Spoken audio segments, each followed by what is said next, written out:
ஓம் நம சிவாய் வாழ்க, நாதன் தாழ்வாழ்க, இமைப்பொழுதும் என் நெஞ்சில் நீங்காதன் தாழ்வாழ்க. இன்று மதுரைக்கு அருகில் உள்ள பாண்டி கோயில், மாட்டுத்தாவணியிலிருந்து பக்கம், ஆட்டாலும் போகலாம். 100 ரூபா கேட்பாங்க, 2 ரூபா போய்க்கலாம், தப்பில்லை. ஆளுக்கு 50 ரூபாய் போய்க்கலாம். மதுரை மாட்டுத்தாவணிக்கு அருகில் உள்ள பாண்டி முனி உங்களுடைய கர்மாக்களையும் செய்வினை பில்லி சூனியங்களையும் உங்களுடைய கஷ்டங்களையும் உங்களுடைய நஷ்டங்களையும் பேய் பிசாசு இந்த மாதிரி பிடித்தவர்களும் அந்த தொல்லை உள்ளவர்களும் வழிபடக்கூடிய தமிழ்நாட்டில் உள்ள ஒரே கோவில் மதுரை மாட்டுத்தாவணிக்கு அருகில் உள்ள பாண்டி கோவில். பாண்டி முனி சிலையே பெருசா இருக்கும். அங்க போய் நீங்க உள்ள முருக மாலை சாத்தி வழிபடுங்க. உங்களுடைய கோரிக்கை நிறைவேறுமா? எலுமிச்சம்பழம் மாலை சாத்தி கும்பிடுறேன்னு வேண்டிக்கிங்க. எலுமிச்சம்பழம் மாலை சாத்தி கும்பிடுங்க, நிலமாலையா போட்டு கும்பிடுங்க. உங்களுடைய நியாயமான கோரிக்கைகள் நிறைவேற்றக்கூடியவர் பாண்டிமணி. இந்த பாண்டிமணியை கும்பிட்றப்ப செய்வினை தோஷங்கள் அகலும் சொன்னேன். அடுத்து குறிப்பா கர்ம வினைகள் படிப்படியா குறையும். எப்பவுமே முனிகிட்ட ஒரு பவர் இருக்கு. இப்போ இந்த செய்வினை பிள்ளை சொன்னீங்கலாம் முனியை கட்ட முடியாது.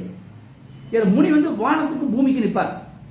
இப்போ முருகனை கட்டிடுவான், விநாயகரை கட்டிடுவான், சிவனை கட்ட முடியாது. பாண்டி முனி சிவன் தான்.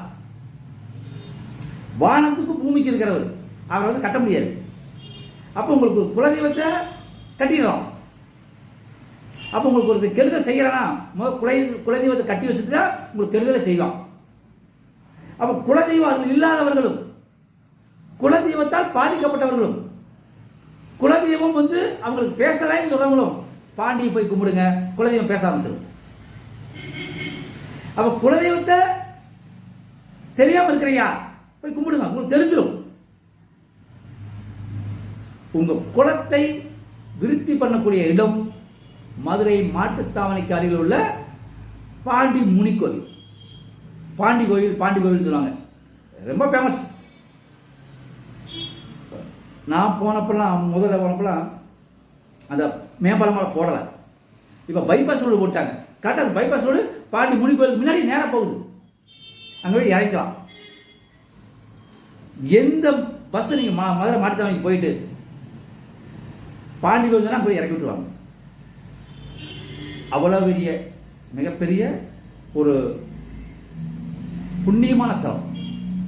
அப்போ அந்த பாண்டி கோயிலுக்கு போய் உங்களுடைய வழிபாட்டை எப்பவுமே கோயிலில் போய் அதை சொல்ல எனக்கு கிடா வெட்டுறேன் பொங்க வைக்கணும்னு வேண்டாதீங்க. உங்களுடைய கோரிக்கைகளை இப்போ சொல்லுங்க, நிறைவேறிச்சா அப்புறம் போய் நீங்கள் என்னமோ செய்யுங்க. அதுக்கு முதல்ல போய் நான் சாமிக்கு லஞ்சம் தர்றேன் அப்படின்னா போகாதீங்க, எந்த சாமிக்கும். ஏன்னா சாமிக்கிட்ட நம்ம கேட்க தான் போகிறோம். உங்களுக்கு என்ன பிரச்சனை சாமிக்கு தெரியும்.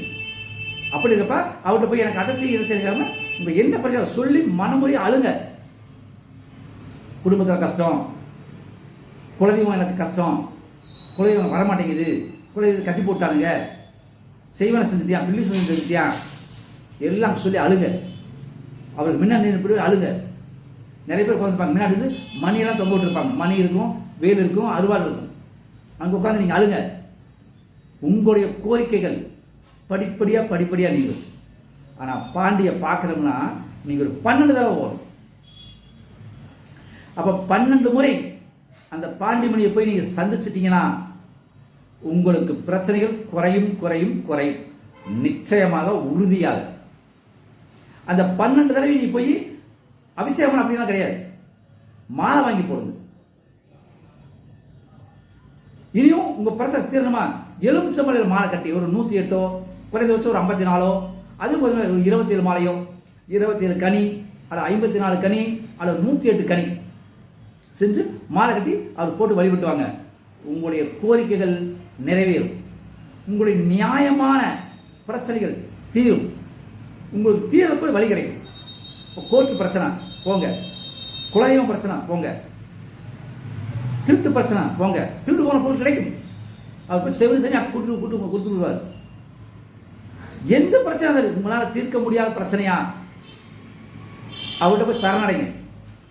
மதுரை மாட்டுத்தாவணிக்கு அருகிலுள்ள பாண்டி கோவில், பாண்டி முனி, அங்கே போங்க. அங்கே போனாவே உங்களுக்கு உடம்புல ஜில்லுங்கும், ஊறிப்படையும். அத்தகைய பெருமை வாய்ந்தது அது பாண்டி. அது பல நூற்றுக்கணக்கான வருடங்களுக்கு முன் தோன்றியது. அந்த பாண்டி உங்களுடைய குறைகளை தீர்ப்பதற்கு 12 முறை செல்லுங்கள். உங்களுடைய பிரச்சனை தீரும் தீரும் தீரும். ஓ நமசிவாய வாழ்க.